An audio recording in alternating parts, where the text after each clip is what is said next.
Nadia. Hari ini saya akan berkongsi dengan korang semua yang tengok video ni tentang satu penyakit mata, iaitu konjaktivitis. Jom kita dengar apa jawapan kawan-kawan kita apabila ditanya mengenai konjaktivitis.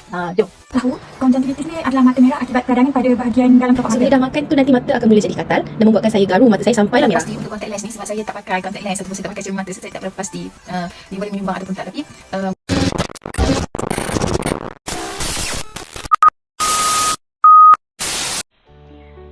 Korang dah dengar kan jawapan kawan kita tadi tu? Jadi sebenarnya dorang ni dah tahu tentang penyakit ni. Cuma sesetengah tu dorang tak sedar je yang gejala dorang pernah kena tu dipanggil sebagai penyakit konjaktivitis. Okey, konjaktivitis ni sebenarnya dipanggil juga sebagai mata merah ataupun pink eye. Jadi, apa itu konjaktivitis? Konjaktivitis adalah satu penyakit mata di mana bahagian konjaktiva pada mata menjadi merah atau keradangan. Konjaktiva ni merupakan bahagian jernih mata yang menyelubungi bahagian putih pada biji mata. Berbelit-belit kan. Bahasa mudah dia, konjaktiva tu macam selaput lah. Selaput yang berwarna putih, selaput yang berwarna jernih ataupun lut sinar yang berada pada bahagian mata kita yang berwarna putih. Okey, kalau dah jadi merah macam tu, mesti ada punca dia kan? Ada beberapa punca yang boleh menyebabkan mata merah ni berlaku. Antaranya ialah disebabkan oleh bakteria seperti menyentuh mata dengan tangan, atau daripada virus seperti bersin dan sesama, ataupun disebabkan juga oleh alahan daripada debu dan bulu haiwan. Dan pada bayi pula, konjaktivitis ni boleh berlaku juga. Ianya berpunca daripada kelenjar air mata belum terbuka sepenuhnya. Korang dah tahu kan punca mata merah ni?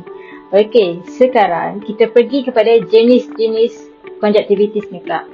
Okey, banyak sebenarnya jenis-jenis konjaktivitis ni. Kita pergi yang pertama dulu. Jenis yang pertama ialah konjaktivitis bakteria. Okey, kalau konjaktivitis yang ni biasa berlaku disebabkan oleh kuman yang menjangkiti mata melalui sumber pencemaran.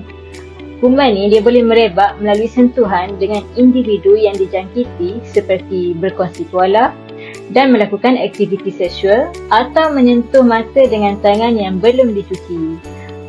Korang tahu tak? Sebenarnya kan 94% daripada kes konjaktivitis ni kan disebabkan oleh masyarakat yang menyentuh mata tanpa mencuci tangan. Jadi korang ni kenalah selalu cuci tangan. Pastikan cuci tangan tu dengan sabun supaya kita yakin yang dekat tangan kita ni tak ada kuman sebelum kita sentuh mana-mana bahagian, termasuk mata. Yang kedua ialah konjaktivitis virus. Konjaktivitis ni berlaku contohnya apabila seseorang tu dijangkiti sesama. Jadi virus tersebut boleh merebak kepada bahagian mata dan menyebabkan penyakit konjaktivitis. Okey, kes yang ni ringan sikit dan akan hilang dalam tempoh 7 ke 14 hari tanpa rawatan dan tanpa sebarang akibat jangka panjang. Tapi, ada tapi. Okey, tapi dalam sesetengah kes, konjaktivitis virus ni boleh mengambil masa 2 atau lebih minggu untuk diselesaikan, terutamanya jika timbul komplikasi, terutamanya pada kornea mata. Dan yang ketiga ialah konjaktivitis alahan. Okey, alahan mata ni menjejaskan sehingga 30% orang dewasa dan 40% kanak-kanak tau. Jadi konjaktivitis alahan ni akan berlaku apabila mata dimasuki bahan-bahan alergen. Apa tu bahan-bahan alergen? Contohnya macam habuk, minyak wangi, bulu haiwan, ikutlah kucing ke hamster ke. Jadi apabila alahan ni berlaku, badan kita akan menghasilkan antibody yang dipanggil immunoglobulin E. Okey, dalam singkatan dia IgE. Jadi antibody ni lah yang akan menyebabkan sel yang melapisi mata mengeluarkan histamin yang menyebabkan keradangan pada mata. Dah habis ke jenis-jenis konjaktivitis ni? Belum. Kan tadi Bush dah cakap ada banyak jenis konjaktivitis. Kita ada 3 lagi tau. Jenis konjaktivitis yang jarang kita dengar. Okey, yang mana pernah pakai contact lens tu, dengar sini. Mata korang pernah tak jadi macam ni? Macam dalam gambar ni.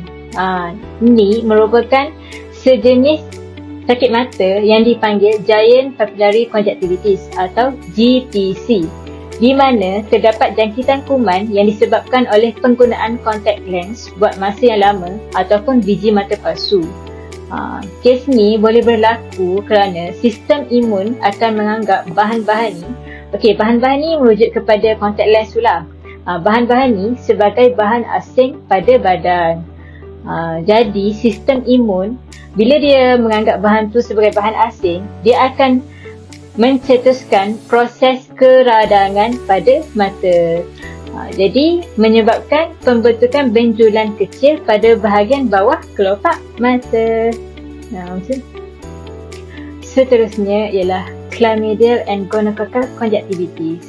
Yang ni disebabkan oleh aktiviti seksual yang pesakit mempunyai penyakit kelamin seperti chlamydia trachomatis dan Neisseria gonorrhea. Dan akhir sekali ialah neonatal conjunctivitis atau dipanggil sebagai ophthalmia neonatal. Di mana kalau yang neonatal conjunctivitis ni berlaku kepada bayi yang baru dilahirkan. Dan ianya disebabkan oleh jangkitan bakteria Neisseria gonorrhea tadi. Yang ni bahaya untuk bayi tau, sebab dia boleh menyebabkan kebutaan terhadap bayi tersebut.